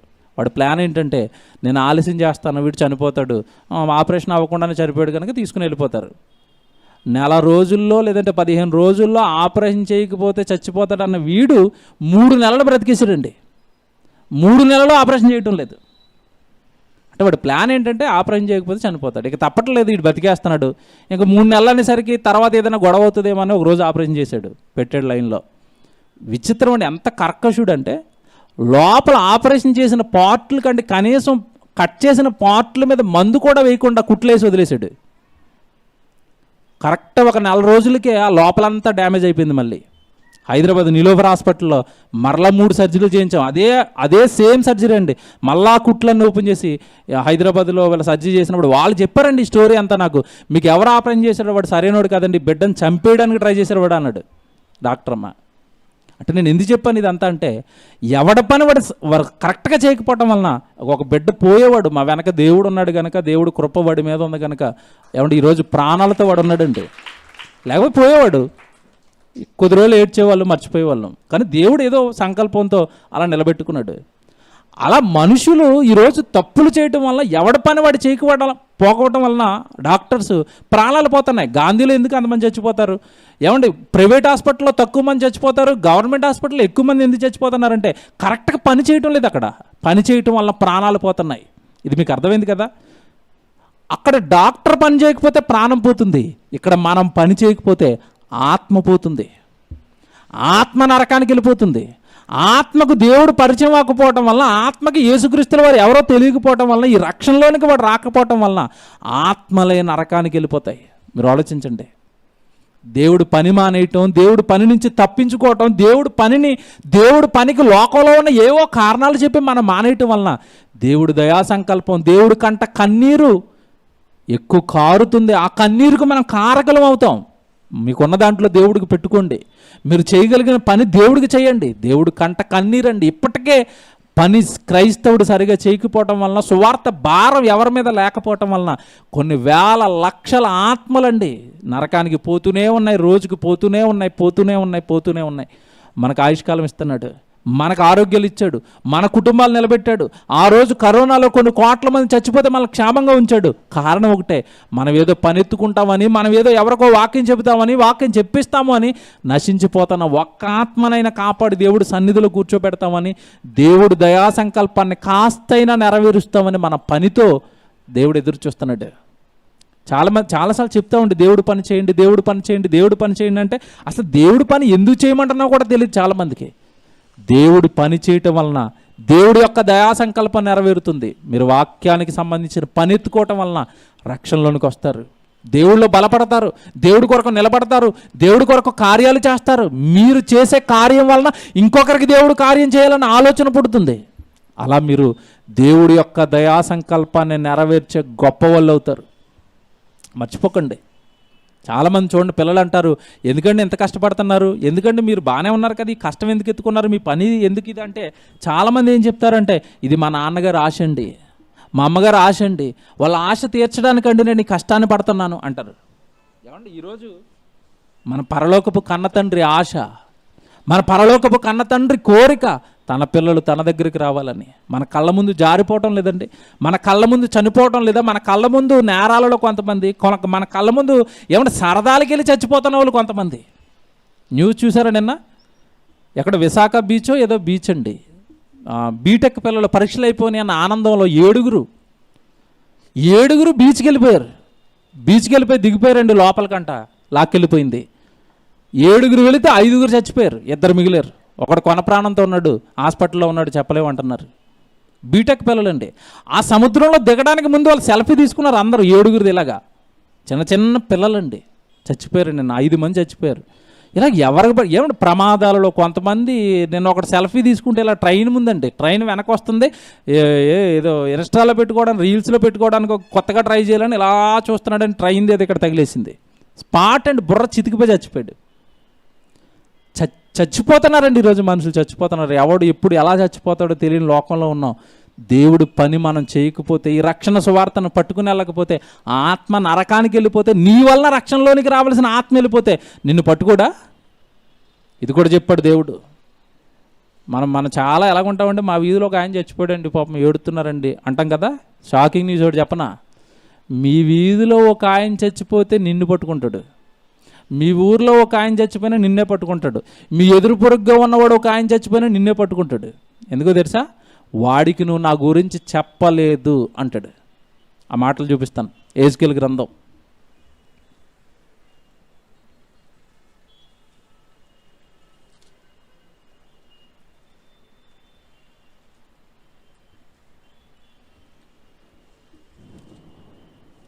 3వ అధ్యాయం చూద్దాం. 18వ వచనం చూడండి. ఎహెజ్కేలు గ్రంథం 3వ అధ్యాయము 18వ వచనం. అవశ్యముగా నీవు మరణమవుదువని నేను దుర్మార్గును గూర్చి ఆజ్ఞయ్యగా. ఎహెజ్కేలు గ్రంథం 3వ అధ్యాయము 18వ వచనం చదువుతున్నారు. అందరు తీసుకుని జాగ్రత్తగా చూసుకోండి. ఎహెజ్కేలు గ్రంథం 18వ అధ్యాయము 3వ అధ్యాయము 18వ వచనం. ఓకే. అవశ్యముగా నీవు మరణమవుదువని నేను దుర్మార్గం గురించి ఆజ్ఞయ్యగా నీవు అతనికి హెచ్చరిక చేయకయు. చూసావా, దేవుడిని నమ్మకపోతే నరకానికి పోతావన్న ఆజ్ఞ నేను నీకు ఇచ్చాను, నువ్వు అతనికి హెచ్చరించలేదు, నువ్వు అతనికి చెప్పలేదు వాక్యం, దేవుడి గురించిన జ్ఞానం. కనుక హెచ్చరిక చేయకయు అతడు జీవించున్నట్లు, అంటే నరకం నుంచి తప్పించబడి, నిత్యాగ్ని దండన నుంచి తప్పించబడి పరలోకానికి నిత్య జీవంలోనికి వెళ్ళునట్లు, అతడు జీవించున్నట్లు తన దుర్మార్గతను విడిచిపెట్టవలెనని వానికి హెచ్చరిక చేయకయు ఉండిన ఎడల ఆ దుర్మార్గుడు తాను చేసిన దోషమును బట్టి మరణమవును, కానీ అతని రక్తమునకు నిన్ను ఉత్తరివాదిగా ఎంచుదును. పట్టుకున్నాడు చూడండి. అతని రక్తం, అతడి ప్రాణం పోయింది నరకానికి. ఉత్తరవాదిగా, సమాధానం చెప్పవలసిన వాళ్ళుగా బోన్లో నేను నిన్ను నిలబెడతానంటున్నాడు. ఎందుకు చెప్పలేదు వాక్యం? ఎందుకు పెట్టలేదు సభ మీ వీధిలో? ఎందుకు పెట్టలేదు మీ గృహంలో కూడిక? ఎందుకు చెప్పలేదు మీ బంధువుల్లో దేవుడికి నమ్మవలసిన వాళ్ళకి? మీ ఫ్రెండ్స్లో చాలామంది ఉన్నారు దేవుడు నమ్మలేని వాళ్ళు. వాళ్ళకి ఎప్పుడు నువ్వు ప్రసంగాన్ని పంపించవు, ఒక వాట్సాప్ స్టేటస్లో పెట్టుకోవు, ఒక వాక్యం పంపించవు. అసలు దేవుడు పని అన్న ధ్యాసే నీకు లేదు. ఆడు చచ్చిపోయాడు నీ కళ్ళ ముందే. వాడు చచ్చిపోయాడు. వాడికి చావుకు కారణాలు, వాడి నరకానికి కారణాలు నిన్ను అడుగుతానంటున్నాడు. ఏమంటే మన కుటుంబాలలో కానీ మన సొంత జీవితాలలో కానీ ఏదైనా మేలు జరిగినప్పుడు అందరికీ చెప్పుకుంటాం కదండి. చెప్పుకోవాలి చెప్పండి. కారు కొనుక్కున్నారు చెప్పుకుంటారు, చెప్పుకోరు. అందరికీ చెప్పుకుంటారు. ఇల్లు కొనుక్కున్నారు చెప్పుకుంటారు, చెప్పుకోరా? ఏది కొనుక్కున్నా ఆనందమైన సంతోషమైన అందరితోనూ పంచుకుంటున్నా మీరు అసలు దేవుడి కోసం ఎందుకు ఎవరితోనూ పంచుకోరు? దేవుడి కోసం ఎందుకు ఎవరికి చెప్పరు? నమ్ముకున్న మీరు నమ్మని వాడికి దేవుడి గురించి చెప్పాలి. చెప్పకుండా వాడు చచ్చిపోయాడా నీ కళ్ళ ముందే, నిన్ను ఉత్తరవాదిగా పట్టుకుంటాను. కొంతమంది ఏమంటే ఆయన చచ్చిపోయాడు ఈయన చచ్చిపోయాడు అన్నప్పుడు చెప్తున్న వాళ్ళని నేను అడుగుతాను, వాళ్ళకి ఎప్పుడైనా వాక్యం చెప్పావా? మా ఊరు మొత్తానికి 2 సార్లు వాక్యం చెప్పేశానండి నేను. మా ఊరు మొత్తానికి బండర్లంకలో చెప్పేశాం. ఏమంటే నేను పుట్టిన ఒక ఊరు ఉంది, మన దేవుడి దయ వలన ఆ ఊరిలోనే అయిపోయింది. ఊరు మొత్తానికి వచ్చిన జనానికి పైన బాకాలేటూరే దేవుడు ఉన్నాడు నమ్మండి, లేదంటే పోతారు.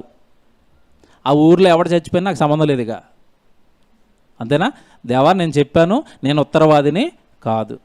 మీ సంగతి ఏంటి ఆలోచించండి. ఇప్పుడు ఇంకా కింద చూడండి ఏం చెప్తాడు. కింద చూడండి, చూడండి 19 వచనం అంటే, అయితే నీవు దుర్మార్గునికి గూర్చి హెచ్చరిక చేయగా అతడు తన దుర్మార్గత నుండి దుష్క్రియల నుండి మరలిన ఎడల అతడు తన దోషమును బట్టి మరణమవును, కానీ నీవు ఆత్మను తప్పించుకొందువు. ఎంత బాగుంది చూడండి. చెప్పేవా తప్పించుకుంటావు, చెప్పినందుకే తప్పించుకుంటావు అంటున్నాడు. చూసారా? వాడికి చెప్పు దేవుడి గురించి, నువ్వు ఎస్కేప్, నువ్వు తప్పించుకుంటావు. నేను చెప్పేసాను డాడీ వాడికి, వాడే నమ్మలేదు. మంచి కొడుకు మంచి కూతురువి, నా గురించి చెప్పావా? నా గురించి చెప్పావా? దేవుడి గురించి చెప్పేవారు ఉన్నారండి ఈరోజు. కరువు. దేవుడి గురించి చెప్పేవారు కరువు అండి ఈరోజు. కరువు. యేసుప్రభు అదే అంటున్నాడు. కోత విస్తారంగా ఉంది, పనివాళ్ళు కొద్దిమంది. ఎవరికి దేవుడు మాటలు చెప్పాలని, దేవుడు పని చేయాలి అని ఆశ లేదు. ఇక్కడ 2 ఉన్నాయి, జాగ్రత్తగా వినండి. ఆ పని చేయటం వల్ల, దేవుడు పని చేయటం వల్ల, దేవుడి గురించి చెప్పడం వల్ల నీకు మేలు కలుగుతుంది, నీ ఆత్మను తప్పించుకుంటావు. రెండవది, దేవుని యొక్క దయా సంకల్పం కూడా నెరవేరుతుంది. ఆ ఒక్క రెఫరెన్స్ దగ్గరండి ఆగి సుమారు 2 నెలల నుంచి నేను ఆలోచించాను. ఏంటి కార్యసిద్ధి వెనకాల దేవుడు దయా సంకల్పం నెరవేరుతుందా? ఏంటి దేవాది నాకు చెప్పాలి, నాకు తెలియాలని 2 నెలలుగా ఈ ప్రసంగం అడుగుతూ దేవుణ్ణి రాశానంటే, అంటే మనం జరిగించే పనుల వలన దేవుని యొక్క సంకల్పం నెరవేరుతుందా? బిబ్లికల్ ఎగ్జాంపుల్ ఒకటి చెప్పి నేను ముగిస్తాను, బైబిల్లో చూపిస్తాను ఒకటి. దేవుడు ప్రారంభంలో ఇశ్రాయేలును తన పిల్లలుగా చేసుకున్నాడు, ధర్మశాస్త్రం ఇచ్చాడు. అక్కడున్న అన్ని జనుల విషయంలో వాళ్ళు మారాలి అని ఎన్నో ప్రయత్నాలండి. ఐగుప్తుల దగ్గర నుంచి, అష్షూరీయుల దగ్గర నుంచి ప్రతి ఒక్క జాతిని కూడా నా పిల్లలే అని చెప్పుకుంటూ వచ్చు. వాళ్ళు కూడా మారాలి అనుకుంటున్నాడు. చివరికి యేసుక్రీస్తుల వారి ద్వారా ఒక ప్రణాళిక వేశాడు దేవుడు. ఏంటి ఆ ప్రణాళిక అంటే, ఇక భవిష్యత్తులో యేసుప్రభు తర్వాత ఇక అన్యజనులు, యూదులు, క్రైస్తవులు ఇదేమీ ఉండకూడదు, అంతా ఒక్కటైపోవాలి నా పిల్లలు అని ఒక ప్రణాళిక వేశాడు. ఆ వేసిన ప్రణాళికనండి బైబిల్లో ఉన్న అనేక మంది ప్రవక్తలతో చెప్పించాడు. యెషయా గారు ప్రవచనం చెప్తారు. యెషయా గ్రంథం 2:2 చదువుకోండి, టైం అయిపోతుంది, తర్వాత చదువుకోండి. మీరు నేను చెప్పిన ఈ రెఫరెన్స్లన్నీ చూసుకోండి. యెషయా గ్రంథం 2:2లో అన్యజనులు అందరూ కూడా సంఘంలోనికి రావాలి యేసుక్రీస్తుల వారి ద్వారా అని ఉంటుంది. అలాగే 11వ అధ్యాయము 10వ అధ్యాయంలో కూడా ఆయన అన్యజనులకు మధ్యవర్తి అయి తీర్పు తీర్చును అంటాడు యెషయా గ్రంథంలోనే. ఇంకా చాలా రెఫరెన్స్లు అండి పాత నిబంధనలో. అన్యజనులు దేవునిలోనికి రావాలి అన్న దేవుడికి బలమైన సంకల్పం ఒకటి ఉంది. ఇప్పుడు జాగ్రత్తగా వినండి, ఎవరిని నెరవేర్చాలి ఇప్పుడు ఈ సంకల్పాన్ని? యేసుక్రీస్తుల వారు వచ్చాడు భూమి మీదకి, ప్రాణం పెట్టేశాడు. ఆయన అన్యజనులను రక్షణలోనికి రావలసిన కార్యక్రమానికి సంబంధించిన రక్షణ మార్గం అంతా సిద్ధం చేసి వెళ్ళిపోయాడు. జాగ్రత్తగా వినండి. ఇప్పుడు ఈ అన్ని జనులు యేసుక్రీస్తుల వారి ద్వారా దేవుళ్ళలోనికి ఎంటర్ అవ్వాలి. ఆ ఎంట్రీ ప్రోగ్రాం ఒకటి దేవుడు ప్లాన్ చేశాడు. దీన్ని ఎవరైతే బాగా చేస్తారో అని ఎదురు చూస్తున్నాడు. ఆ టైంలో దేవుడి ఆలోచనలలో దేవుడి యొక్క ఎవరు నా సంకల్పాన్ని నెరవేరుస్తారు, ఎవరు అన్ని జనులు నాలోకి రావడానికి ఒక కార్యాన్ని ఏర్పాటు చేసి వీళ్ళందరినీ ఒక చోట అసెంబ్లీ చేసి ఎవరు నా గురించి చెప్తారు, ఎవరు నా గురించి బాగా చెప్తారు, ఎవరైతే నా పిల్లలందరినీ ఒక చోట గ్యాదర్ చేస్తారని ఎదురు చూస్తున్నాడు. ఈలోపు అపోస్తుల కార్యాలు 10వ అధ్యాయంలో ఒక భక్తుడు దొరికాడు, కొర్నేలిని సెలెక్ట్ చేశాడు. అన్యజనులు ఏ దేవుడిలోనికి రావడానికి ఒక కార్యం జరగాలి. ఎవరు ఆ కార్యం జరిగిస్తారు? ఆ కార్యం జరిగిస్తే నా పిల్లలంతా నా దగ్గరికి వచ్చేస్తారు. ఎవరు పెడతారు ఆ కార్యం? ఎవరు పెడతారని ఎదురు చూశారండి. కొర్నేలి దొరికాడు. వెంటనే దూతను పంపించాడు కొర్నేలి దగ్గరికి. నాయన కొర్నేలి, జాగ్రత్తగా వినండి ఇదంతా. కొర్నేలి, నీ భక్తి కార్యాలు దేవుడి దగ్గరికి వచ్చాయి, నీ ధర్మ కార్యాలు దేవుడి దగ్గరికి వచ్చాయి, నీ ప్రార్థనలు దేవుడి దగ్గరికి వచ్చాయి. కొర్నేలి, దేవునికి ఇప్పుడు బాధ్యత అప్పగించబోతున్నాడు. ఇవి సరిపోవు. నువ్వు పేతురు అనే ఒక ఆయన ఉన్నాడు, ఆయన మీ ఇంటికి రప్పించుకోవాలి. ఆయన మీకు రక్షణ మార్గాన్ని చెబుతాడు. ఆ రక్షణ మీరు తీసుకుంటేనే కానీ మీరు రక్షణలోనికి రారు. కొర్నేలి అనేసరికి అంటే ఒక అన్యజనుడు అండి, యూదుడు కాదు, ఇశ్రాయేలుడు కాదు, ఒక అన్యజనుడైన ఇతన్ని సెలెక్ట్ చేసుకున్నాడు. ఇతని ద్వారా అన్యజనుల ప్రవేశం యేసుక్రీస్తుల వారి ద్వారా దేవుళ్ళలోనికి ప్లాన్ చేశాడు కొర్నేలి ద్వారా. వెంటనే ఈ మాటలు విన్నాడు. ఓకే ప్రభు అన్నాడు, మనుషులను పంపించాడు పేతురు గారిని తీసుకురావడానికి. ఈయన పెద్ద శతాధిపతి. చెప్పాను ఒకసారి కొర్నేలి గురించి చాలా డీటెయిల్డ్గా, పాత ప్రసంగం ఉంటుంది వినండి. శతాధిపతి మనుషులను పంపించాడు. ఈ మనుషులు వస్తున్నారు. ఈలోపు పేతురు గారు ఇక్కడ వీళ్ళ దగ్గరికి రావాలంటే వీళ్ళు అన్యజనులు. అప్పుడు యూదులకి అన్యజనులకి ఏమి లేదు, సాంగత్యం లేదు. వీళ్ళు వెళ్ళిపోయి మా కొర్నేలి రమ్మన్నాడు అన్న రాడు పేతురు. ఎందుకు రాడు చెప్పండి? వాక్యమైనా ఏమండి, ప్రార్థన అయినా సేవ అయినా ఇవన్నీ ఎవరికి అంటే యూదులకి మాత్రమే. ఆయన రాడు. ఈలోపు దేవుడు పేతురు గారిని మార్చడానికి ఒక దర్శనం ఇచ్చాడు. ఏంటో దర్శనం? అపవిత్రమైన జంతువులన్నింటినీ దర్శనంలో చూపించి పేతురు నువ్వు తిను అన్నాడు.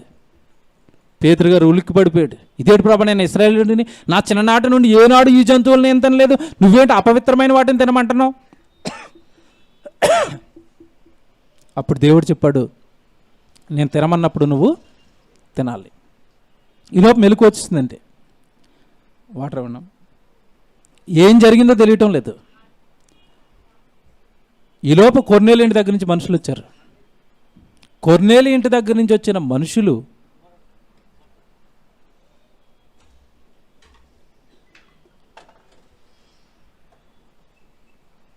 ఇది జాగ్రత్తగా వినండి. కొర్నేలి ఇంటి దగ్గర నుంచి వచ్చిన మనుషులు పేతురు గారిని వెతుకుతున్నారు. పేతురు గారు మీరేనా? అవును నేనే. మేము మా యజమానుడి దగ్గర నుంచి వచ్చాం, కొర్నేలి దగ్గర నుంచి. శతాధిపతి, అనిజనుడు, మంచి భక్తిపరుడు.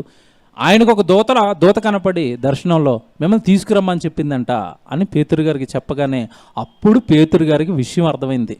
అంటే ఈ దర్శనం నాకు వచ్చింది, అపవిత్రమైన జంతువులను తినమని దేవుడు చూపించింది, ఇదిగో ఈ అన్ని జనులకి రక్షణ ఇవ్వడానికా? ఓకే నాయన, నేను వచ్చేస్తున్నానని వచ్చాడు. కొర్నేలి ఇంటి దగ్గరికి వచ్చాడండి. కొర్నేలి ఎంత భక్తిపరుడు అంటే ఏదో తన కుటుంబము తాను మాత్రమే దేవుడు మాటలు వినాలని అనుకోలేదండి. మొత్తం తనకు తెలిసిన బంధువుల్ని, స్నేహితులని, తనకు ఏమంటే మంచి అధికారాన్ని సరికి 3 మంది ఫ్రెండ్స్ ఉంటారు కదా, అందరినీ ఇంట్లోకి తీసుకొచ్చేసి మా ఇంటికి ఒక పెద్ద ప్రసంగికుడు వస్తున్నాడు, మీరందరూ ఆయన మాటలు వినడానికి సిద్ధపడాలి అని మొత్తం చాలామంది అనుజనులు వాళ్ళ ఇంట్లోకి తీసుకొచ్చాడండి. పేతురు గారు వచ్చారు, ప్రసంగం మొదలుపెట్టాడు. నేను మీకు యేసు ప్రభు గురించి చెప్పడానికి వచ్చాను. యేసుక్రీస్తుల వారు అందరికీ ప్రభు. మీరు చర్చిల మీద రాస్తారు ఈ వాక్యం.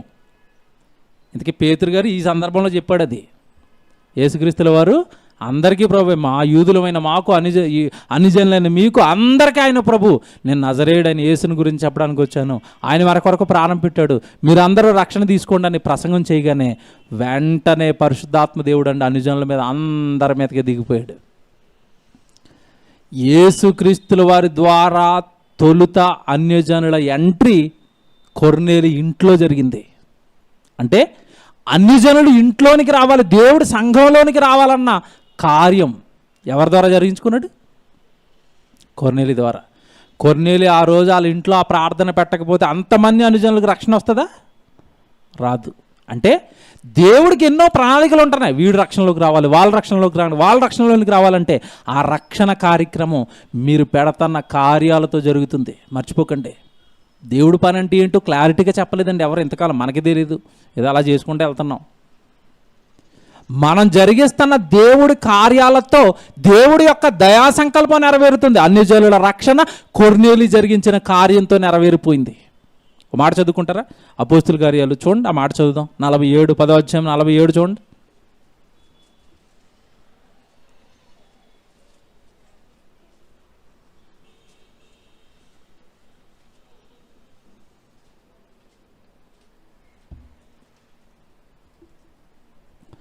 అపోస్తుల కార్యాలు 10వ అధ్యాయము 47. అందుకు పేతురు, మనవలనే పరిశుద్ధాత్మను పొందిన వీరు బాప్తిస్మము పొందకుండా ఎవడైనా వీళ్ళకి ఆటంకం చేయగలడా అని చెప్పి యేసుక్రీస్తు నామమందు వారు బాప్తిస్మము పొందవలనని ఆజ్ఞాపించాను. చూసారా, వాళ్ళందరికీ బాప్తిస్మాలు ఇచ్చేసాడండి. తర్వాత చూడండి, అక్కడ తర్వాత కొన్ని దినములు తమ యొద్ద ఉండమని వారు అతనిని వేడుకొని బాప్తిస్మాలు ఇచ్చి కొన్ని రోజులు అక్కడే ఉండి తొలుత అన్యజనులు అందరినీ కూడా యేసుక్రీస్తుల వారి నామంలో బాప్తిస్మం ఇచ్చి దేవుళ్ళలోకి తీసుకొచ్చింది ఈయనే పేతురు గారు. ఇప్పుడు చెప్తాను, కార్యక్రమానికి పునాది పడింది. ఇప్పుడు ఏ కార్యక్రమానికి పునాది పడింది? అన్యజనులకు రక్షణ అనే కార్యక్రమానికి కొర్నేలి ఇంట్లో పునాది పడితే, పునాది పడిన ఈ అన్యజనుల రక్షణ అనేది కొనసాగించాలి. కొనసాగించాలి అంటే ఒక హీరో రావాలి. ఎవరైతే అన్యజనుల దగ్గరికి వెళ్ళి గట్టిగా నా పక్షాన్ని ఒప్పిస్తాడని ఎదుగుతున్నాడు. మళ్ళీ కొర్నేలి ఎంట్రీకి ఉపయోగపడ్డాడు, కానీ దీన్ని తీసుకెళ్ళాలిగా ముందుకి. ఎవరు దొరుకుతారు? అంత దేవుడు అంటే అంత పిచ్చున్నవాడు ఎవడున్నాడని ఎదుగుతున్నాడు. దొరికాడు ఒక హీరో, సౌలు. అతని తర్వాత పౌలు. అన్యజనులకు సువార్త ప్రకటించాలంటే, గట్టిగా అన్యజనులు ఒప్పించాలంటే ఇతనే కరెక్ట్, ఇతడు నా పనికి ఫల సాధనం, ఇతన్ని సెలెక్ట్ చేసుకుంటున్నాను నేను అన్నాడంతే. మిగతా అపోస్తులంతా ఇశ్రాయేలుకి వాక్యం చెప్తే పౌలు గారు ఒక్కడు ఎవరికి చెప్పారు వాక్యం? అన్యజనులకి. గలతీయులకు రాసిన పత్రిక చెప్తున్నాడు, ఆయనే చెప్పుకున్నాడు. చూడండి మాట, గలతీయులకు రాసిన పత్రిక 2వ అధ్యాయం 7వ వచనం చూడండి. గలతీయులకు రాసిన పత్రిక 2వ అధ్యాయం 7వ వచనం. అయితే సున్నతి పొందిన వారికి బోధించుటకై సువార్త పేతురుకి ఎలాగో అప్పగింపబడినో, అలాగే సున్నతి పొందని వారికి బోధించుటకై నాకు అప్పగింపబడిన వారు చూచినప్పుడు, అనగా సున్నతి పొందిన వారికి అపోస్తులుడవుటకు పేతురుకు సామర్థ్యము కలగజేసిన వాడే అన్యజనులకు అపోస్తులుడవుటకు నాకును సామర్థ్యము కలగజేసినని వారు గ్రహించినప్పుడు, స్తంభములుగా ఎంచబడిన యాకోబు, కేఫా, యోహాన్ అనువారు నాకు అనుగ్రహింపబడిన కృపను కనుగొని, మేము అన్యజనులకు తాము సున్నతి పొందిన వారికి అపోస్తులుగా ఉండవలనని చెప్పి తమలో పాలివారమును సూచనగా నాకును బర్నబాకును కుడి చేతిని ఇచ్చిరి. ఏమర్థం చెప్పండి? ఏంటి, మేము పునాది వేసాం, అపోస్తులను లోపల రావడానికి మేము పునాది వేసాం, దాన్ని కొనసాగించడానికి దేవుడు పౌలు నిన్ను సెలెక్ట్ చేసుకున్నాడా?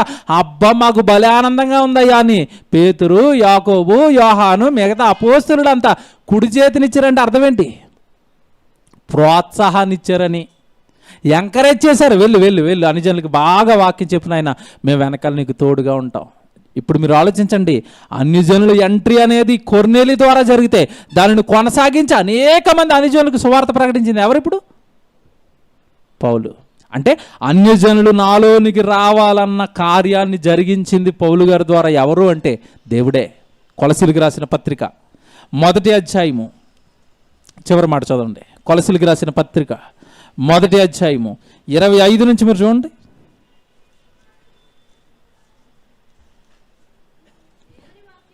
మొదటి అధ్యాయము 25 నుంచి.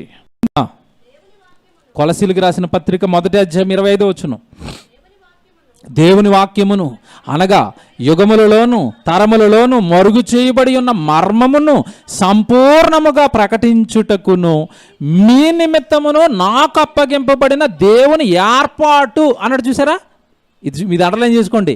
మీ నిమిత్తము నాకు అప్పగింపబడిన దేవుని ఏర్పాటు. ఏంటా దేవుడి ఏర్పాటు? దేవుడి వాక్యం మీ దగ్గరికి పట్టుకొచ్చి మిమ్మల్ని దేవుళ్ళలోనికి తీసుకువెళ్ళాలన్న ఏర్పాటు ప్రకారము నేను ఆ సంఘమునకు పరిచారకుడనైతిని. ఇక్కడ చూడండి 27వ వచనం, అన్యజనులలో ఈ మర్మము యొక్క మహిమైశ్వర్యము ఎట్టిదో అది అనగా మీ అందున్న క్రీస్తు మహిమ నిరీక్షణ అయి ఉన్నాడనే సంగతి దేవుడు తన పరిశుద్ధులకు తెలియపరచగోరి ఆ మర్మమును వారికి బయలుపరచెను.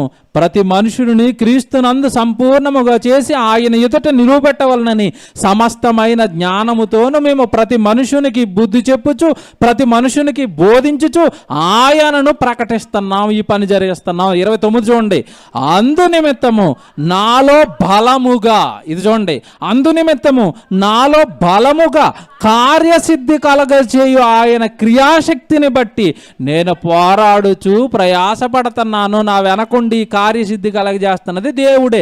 ఎందుకు జరిగిస్తున్నాడంటే అన్యజనులు తనలోనికి రావాలన్న దేవుడు చేసిన ఏర్పాటుకు నేను ఒక సాధనాన్ని. నేను ఈ పని చేయకపోతే అన్యజనులు దేవుళ్ళలోనికి రారు, నశించిపోతారు వాళ్ళంతా. పౌలు నాకెందుకులే అని మనలా పెళ్లి చేసుకుని పిల్లలను కానీ ఉద్యోగం చేసుకుంటూ ఉండిపోయాడు అనుకోండి, దేవుళ్ళలోనికి రావాల్సిన అన్యజనులు వస్తారా? రారండి. మీరు పని మానేస్తే మీ వల్ల రావాల్సిన దేవుడి పిల్లలు దేవుళ్ళలోనికి వస్తారా? రారండి. పని మానేయకండి.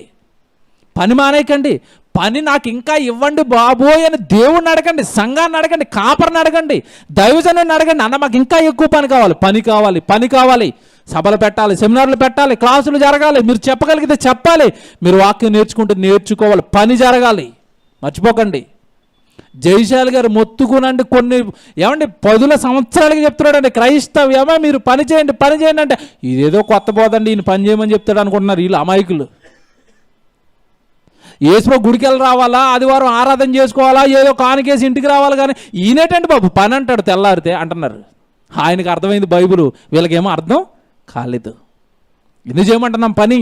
ఇదేనండి పని ద్వారా దేవుడు ఆత్మలు దేవుళ్ళలోనికి వస్తాయి. దేవుడు కొన్ని కోట్ల సంవత్సరాలుగా కలలుగంటున్నాడు, అయ్యో ఈ కుమారుడు కావాలి, ఆ కుమారుడు కావాలి. నువ్వు పని చేస్తే కదా ఆ కుమారుడు దేవుడి దగ్గరికి వచ్చేది. నువ్వు పని మానేస్తే, నీ ఇష్టానుసారం నువ్వు జీవిస్తూ ఉంటే, నీ పిల్లలు, నీ కుటుంబం ఇదే నీకు జీవితం అయితే, నీ వలన రావాల్సిన ఎంతమంది నాశనం అయిపోతారు.